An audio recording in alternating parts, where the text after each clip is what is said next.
Hi guys, my name's Seb Tudor, I'm the man on the Silver Mountain, and welcome back. Now today I want to talk about professionalism because, as I said earlier on in the week, we had the stuff that happened at VidCon. We've had the last month of shitty leaders who haven't been acting professionally. We've had all manner of different things that have kind of lent to a very obvious and apparent lack of professionalism amongst people that we really should be kind of demanding it from. And so the first thing I want to do is actually define professionalism, because it's one of these things that gets thrown around a lot. Oh, you're not wearing a collared shirt, that's not very professional, and stuff like that, when it doesn't mean that at all. It can do to a degree, but the actual definition, or at least the definition that we're concerned with today, considering the other one is more kind of airy-fairy, and that is the competence or skill expected of a professional. For example, providing quality and efficiency within your work is a sign of professionalism. Yeah. The other example that I've got in the dictionary here is the practicing of an activity by a professional rather than amateur, but we're the people that are doing this could be considered kind of pro-am, and so we'll leave that definition and focus purely on the one that actually has some real meat to it, even though it's a very short definition. And so let's take a look at the things that we were complaining about the other day in regards to a lack of professionalism. So we've got the various leaders that we've got who are focusing on self-interest. You've got Donald Trump, who isn't paying attention to his very important phone call with the Irish Premier, and is instead paying attention to the nice smile of the Irish reporter stood across the room from him, who he then calls over to his desk. Is that a competence or a skill that we would expect from someone in his position, in his professional position? No, we wouldn't. We would expect him to have the competence and the necessary skills in regards to concentration and focus on his work, that he would pay attention to the phone call before he pays attention to a pretty smile in the crowd. The same can be said of Theresa May, with her lack of interaction with the people, and the fact that she has run away on numerous occasions from interacting with people. She is that, as a leader, should you be a communicator? Well, if we go back and ask Bertie the Leader Beast, then yeah, we should. I'll leave the video about Bertie the Leader Beast down in the description there if you haven't watched it. But communication skills, being resilient, being adaptable, all of these things you would expect of a good leader, and yet does she display these qualities? Well, no, she doesn't. She doesn't communicate effectively. She, in fact, runs away from communication, or she does so very, very late, which makes it completely ineffective.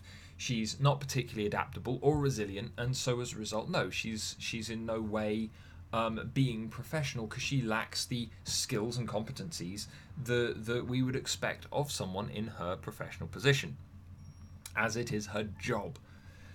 But then let's take a look again at Anita Sarkeesian with her performances on the stages at VidCon with her panels. And would we say that someone presenting a panel should have good communicative skills? Yes. Does she have those? Well, she made them very apparent when she was lambasting someone in the front row.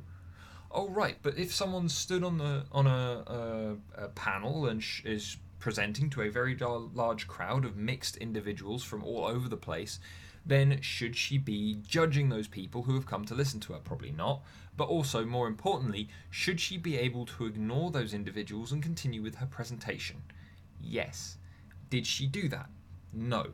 That was a lack of professionalism on her part, because, again, she wasn't displaying the competencies or skills, in this case, public speaking and ignorance of a crowd as a result of presenting.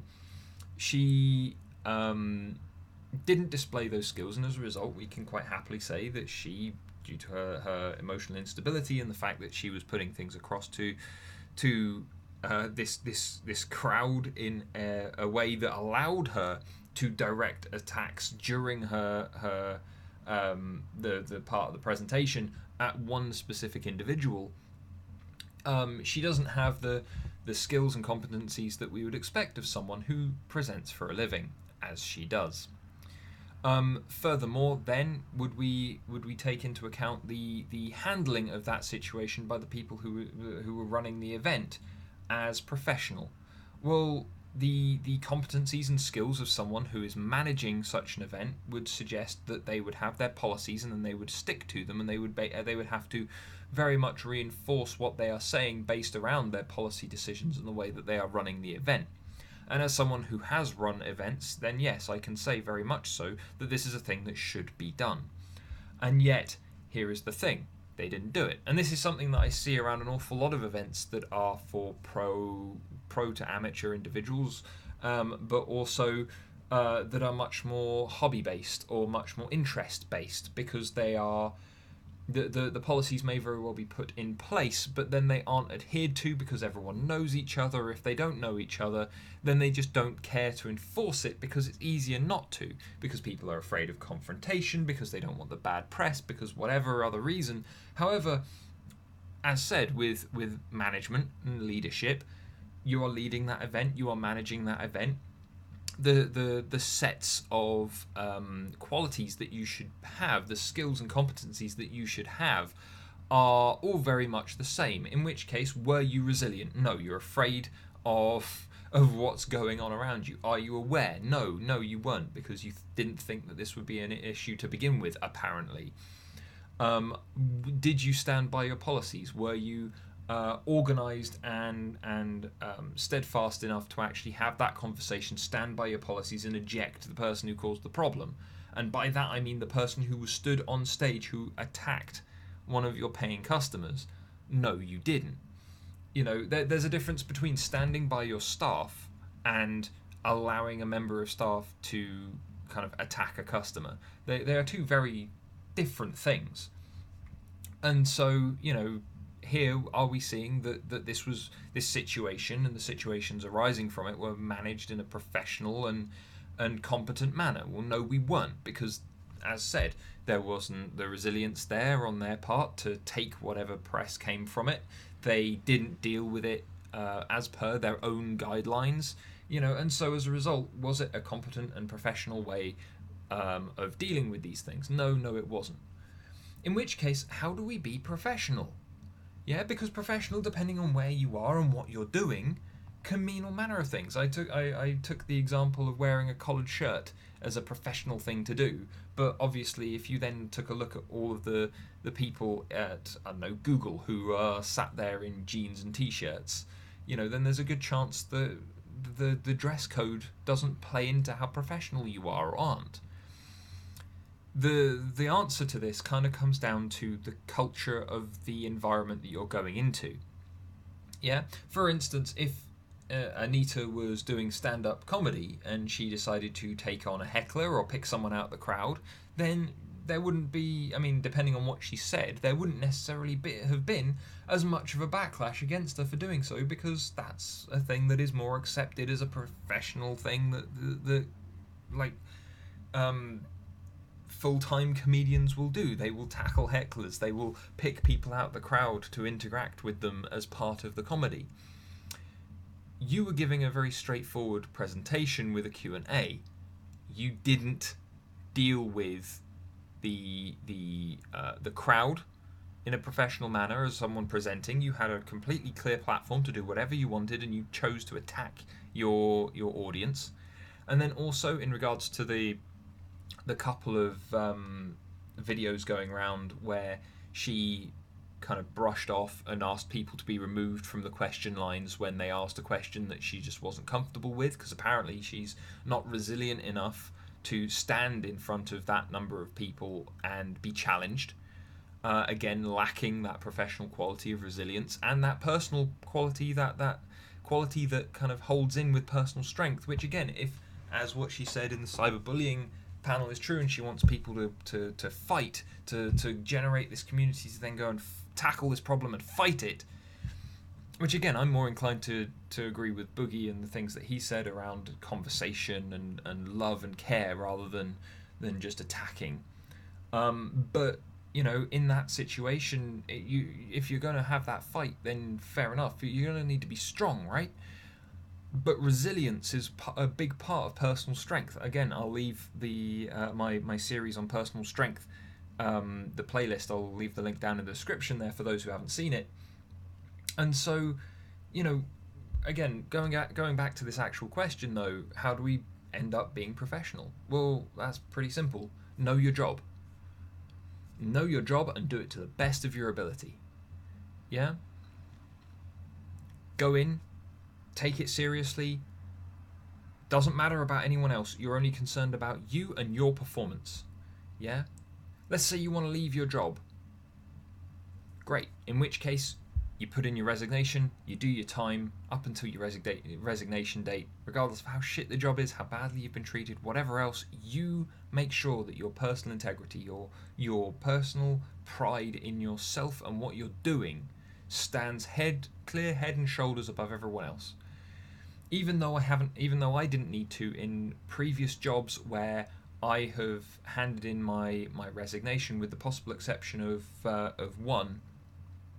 No, actually, all of them I have done more than double the amount of notice period that I needed to give. Why? Because I took my professional role as a manager, as a leader of my team, very seriously. I took pride in it. I took pride in my own integrity and my own way of doing things. And so I provided what I felt was additional ample time to find either a replacement, to train someone up, to improve on the situation for the people that I was working with so that I could then leave. And to be fair, some of these places fared much better from my departure than others, but at the same time, I could leave going, I was professional about it, I stuck to my personal code that I was following at the time for that specific role, and then I was able to come away completely clear with a positive impression left. Whether they liked me leaving or not, they couldn't disagree with the way that I had left, with the atmosphere that I had left behind me when I said I'm leaving, and the way that I am leaving is by giving you extra time to find someone so that you're not kind of crapped out by me leaving, and it allows me what I want and you what you want, and we can part ways and everything can be cool. Yeah, that was the important thing about it. Whether I liked where I was working, whether I didn't like where I was working, whether I'd been treated well or badly, that was the whole point. It wasn't about them, it was about me. It was about being professional, it was about holding to my personal strengths, my integrity, sticking to my code, making sure that I did my job, taking pride in my job at the time to the best of my ability. Yeah? And so this is where you take a look at these individuals and they either don't seem to care, or they've got other things on their mind, or they're so thin-skinned and fragile that they have no recourse. They can't help themselves. Yeah? And so I would like to think that seeing some of these things and discussing it like this would maybe be a wake-up call to some people, where, you know, that those competencies, those skills, those attributes that these individuals should have,